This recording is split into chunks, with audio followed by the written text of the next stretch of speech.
হাউসগ্রাম 1 নম্বরের ব্লক সভাপতি অরূপ সরকার, তার কারনামা শুনেছি। এটা তো আর কানে নেওয়া যাচ্ছে না।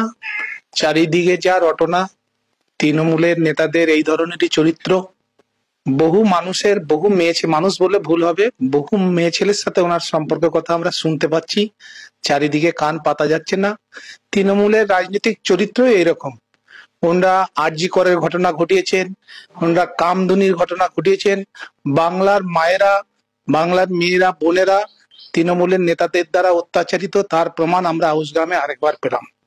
এই তৃণমূল পার্টি সিঁদুরের যে অপারেশন হলো পেহেলগামের পরে, তার বহু নিন্দা মন্দ করে, কিন্তু এদের চরিত্র দেখুন।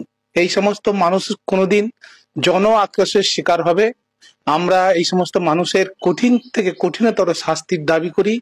আমরা এই সমস্ত মানুষের সামাজিক বহিষ্কার দাবি করি। এই সমস্ত মানুষ যত মানুষের থেকে দূরে সরে যাবে, কেলেঙ্কারির কলঙ্কিত নায়কগুলো যত গ্রাম বাংলা থেকে মুছে যাবে, তত মানুষের, জনমানুষের মঙ্গল।